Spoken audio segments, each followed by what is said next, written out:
मैं चित्तौड़गढ़ बोल रहा हूं, त्याग और बलिदान का प्रतीक। हां, मैं वही चित्तौड़गढ़ हूं जो कभी मेवाड़ की राजधानी हुआ करता था। मैं मेवाड़ की राजधानी रहा, लेकिन मैं कभी किसी के अधीन नहीं रहा। मेरी मिट्टी के कण कण में शौर्य और बलिदान की खुशबू आती है। मैं शक्ति, भक्ति, त्याग और बलिदान की धरती के रूप में जाना जाता हूं। मैं वही हूं जिसके आंचल में महाराणा प्रताप खेले, सती मीराबाई ने भगवान की भक्ति की, और तो और चित्तौड़गढ़ की रानी पद्मिनी ने अपनी लाज बचाने के लिए जौहर किया था। मेरा जन्म आज से लगभग 1500 साल पहले मौर्य वंश के शासक चित्रांगन मौर्य ने करवाया था। उस समय मैं चित्रकूट के नाम से जाना जाता था। जब खिलजी के बेटे हिजर खान ने राज किया तब मेरा नाम हिजराबाद रखा गया था। उसके बाद राणा कुंभा के काल में चित्तौड़ के नाम से मुझे जाना गया। मैं एशिया महाद्वीप का सबसे बड़ा दुर्ग हूं। अगर आप मुझ पर विजिट करते हैं तो मैं पूरे 13 किलोमीटर की परिधि और 700 एकड़ जमीन के ऊपर में बसा हुआ हूं। एक समय था जब मेरे अंदर छोटे बड़े करके 113 मंदिर थे, 84 पानी के कुंड बने हुए थे और 8 भव्य महल बने हुए थे। लेकिन जब मुगलों ने मुझ पर आक्रमण किया तो मुझे बुरी तरह से तहस नहस कर दिया गया। यदि आज मेरी बात की जाए तो मैं देखने में खंडहर ही बचा हूं और मुझे सुनने के लिए एक सुंदर सा इतिहास और खाने में मेरे यहाँ के सीताफल बड़े प्रसिद्ध हैं। 7वीं सदी से लेकर 9वीं सदी तक मेरे ऊपर चंद्रगुप्त मौर्य के वंशजों ने राज किया और उसके बाद सूर्यवंशी राजाओं का राज रहा, जिसमें बप्पा रावल, राणा सांगा, राणा रतन सिंह, महाराणा कुंभा जैसे पराक्रमी राजाओं ने राज किया। इनमें सबसे ज्यादा राणा कुंभा ने सबसे ज्यादा 35 साल राज किया, जिन्होंने कुंभलगढ़ बसाया। 9वीं शताब्दी से लेकर 16वीं शताब्दी तक मेरे ऊपर मुगलों ने 27 बार आक्रमण किए, जिसमें से 24 आक्रमण राजपूत सेना ने जीते और 3 हमले में मुगल विजयी रहे और उन्हें 3 मुकाबलों में से 2 मुकाबलों में यहीं की मेवाड़ राजवंश की आभा मेवाड़ की महारानियों ने जौहर किया। आप कभी मुझे निहारने आएंगे तो मेरे किले पर जाने के लिए 7 दरवाजे बने हुए हैं, जिनके नाम है पाडल पोल, दूसरा है भैरव पोल, तीसरा हनुमान पोल, गणेश पोल, लक्ष्मण पोल, जोड़न पोल, श्री राम पोल, पारस्परिक कलाकृति। ये 7 दरवाजे हैं। इनका निर्माण राणा कुंभा ने करवाया था।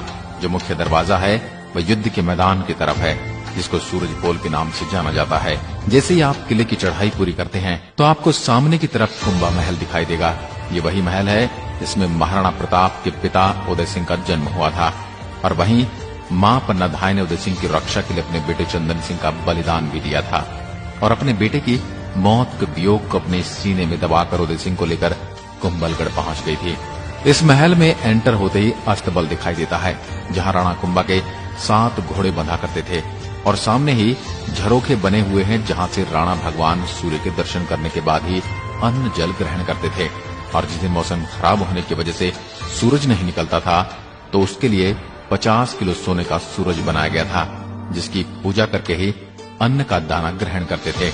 इस महल में 2 भाग बने हुए हैं, जिनको जनाना और मर्दाना के नाम से जाना जाता है। इसमें जनाना में रानियां रहती थी और मर्दाना में पुरुष रहा करते थे। इसी महल में एक सुरंग बनी हुई है जो सीधा गोमुख कुंड में जाकर खुलती है, जहां से रानियां जाकर नहा कर आती थी। कुंभा महल से आगे जौहर स्थल के रूप में एक स्थान दिखाई देता है। मेरे सीने में जौहर के रूप में समाया वह दर्द है जिसे सदियों तक भुलाया नहीं जा सकता। 13वीं शताब्दी के अंदर अलाउद्दीन खिलजी ने मुझ पर आक्रमण किया था।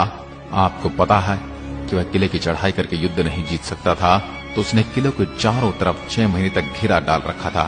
बाहर से आने वाले राशन को उसने बंद कर दिया था। परिणाम स्वरूप मेरे अंदर रहने वाली जनता भूख प्यास से मरने लगी। जब यह खबर राणा रतन सिंह को लगी तो उन्होंने खिलजी से संधि करनी चाहिए, लेकिन खिलजी धोखे से उनको बंदी बना लेता है, जिसके बाद में गोरा बादल उन्हें छुड़ा लेते हैं।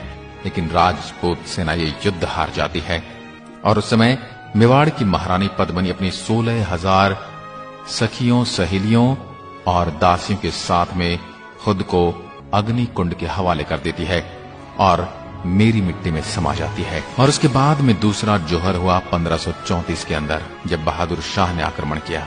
उस समय रानी कर्णावती ने 13,000 औरतों के साथ जौहर किया था। पहले एक कुंड की तरह था, लेकिन आज वहां मिट्टी डालकर गार्डन का रूप दे दिया गया है। सिर्फ एक हवन कुंड रखा है, जहां एक निश्चित दिन मेवाड़ के वर्तमान राजा आकर हवन करके जिन्होंने जोहर किया था उनकी आत्मा की शांति की प्रार्थना करते हैं। उसके बाद तीसरा आक्रमण अकबर ने किया था। वही अकबर जिसे आप द ग्रेट अकबर के नाम से जानते हैं। उस समय मेवाड़ के राजा थे महाराणा प्रताप के पिता उदय सिंह। उन्होंने चित्तौड़ का किला उनके सेनापति जयमल पत्ता के हाथों सौंप कर वहां से उदयपुर चले गए थे। उसी समय उन्होंने उदयपुर नगर बसाया था और जयमल पत्ता ने अकबर से लड़ाई करी और इसमें 8000 महिलाओं ने जौहर किया था। और इस युद्ध के बाद अकबर ने मेरी धरती पर जो रक्तपात मचाया था उसने आम जन को मार मार कर इस मिट्टी का रंग लाल कर दिया था। मैं इस दुर्दांत और इस आताताई राजा को कभी भूल नहीं सकता। जौहरकुंड के पास ही आपको विजय स्तंभ भी दिखेगा, जिसका निर्माण महाराणा कुंभा ने करवाया था। महाराणा कुंभा ने गुजरात और मालवा दोनों राज्यों को जीत लिया था। इसी की खुशी में उन्होंने विजय स्तंभ का निर्माण करवाया था। इसको बनने में पूरे 10 साल का समय लगा। उस समय इसको बनाने में 90 लाख का खर्च आया था। 122 फुट इसकी ऊंचाई है। इसके अंदर कुल 157 सीढ़ियां बनी हुई हैं और यह 9 मंजिला है और इसका आकार भोलेनाथ के डमरू के समान है। नीचे से 3 मंजिल चौड़ा है, बीच में 5 मंजिल संकरा है और ऊपर से 2 मंजिल फिर से चौड़ा है। मेरे राजस्थान पुलिस के बाएं हाथ पर इसी का सिंबल बना होता है। विजय स्तंभ के आसपास आपको टूटे फूटे खंडहर दिखेंगे। सब मेरे उस समय के मंदिर थे, जिनको अलाउद्दीन खिलजी ने रानी पद्मिनी के नहीं मिलने पर तोड़ दिया था और बाद के आक्रमणकारियों ने।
थोड़ा आगे चलने पर पानी के बीच में आपको एक महल दिखाई देता है, जिसे पद्मिनी महल कहते हैं और जिसको समर पैलेस के नाम से भी जाना जाता है।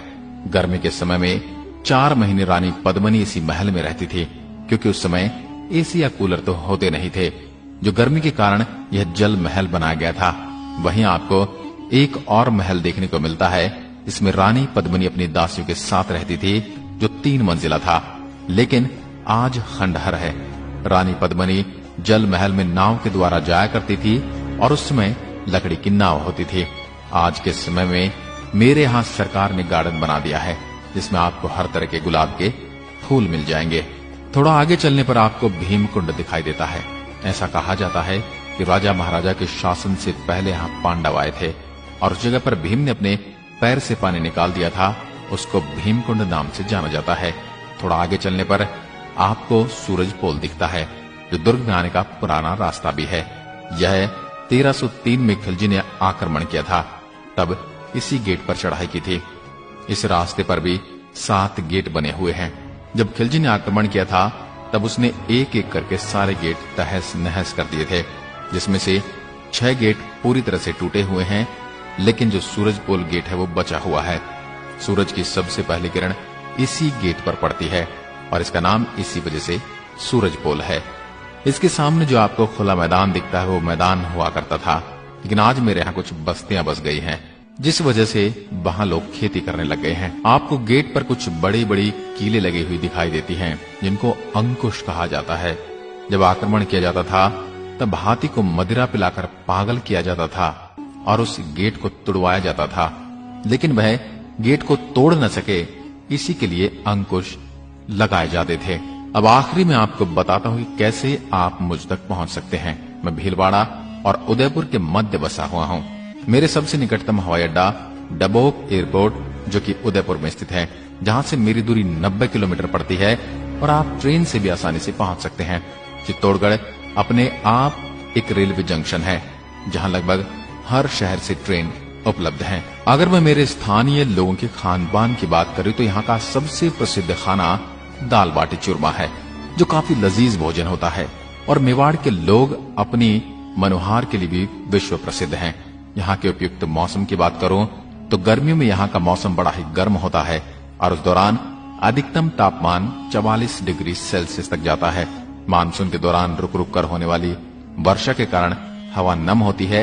इस स्थान की यात्रा के लिए ठंड का मौसम सबसे उपयुक्त माना जाता है। तो ये थी मेरी आत्मकथा, जो त्याग, बलिदान और भक्ति से सराबोर है। मैं खुद को अत्यंत गौरवान्वित महसूस करता हूं कि मेरे पर उन शासकों ने राज किया जिन्होंने मुझे कभी दुश्मन के हाथों में नहीं सौंपा। दोस्तों, इसके बारे में आप क्या कहना चाहते हैं मेरी इस पावन मिट्टी को लेकर? अगर गलती से भी मेरे बारे में मैं कुछ भूल गया हूं तो मुझे कमेंट करके जरूर बताएं, और यदि आपको मेरी आत्मकथा पसंद आई है तो मुझे दूसरों तक भी पहुंचाएं। धन्यवाद। जय हिंद, जय भारत।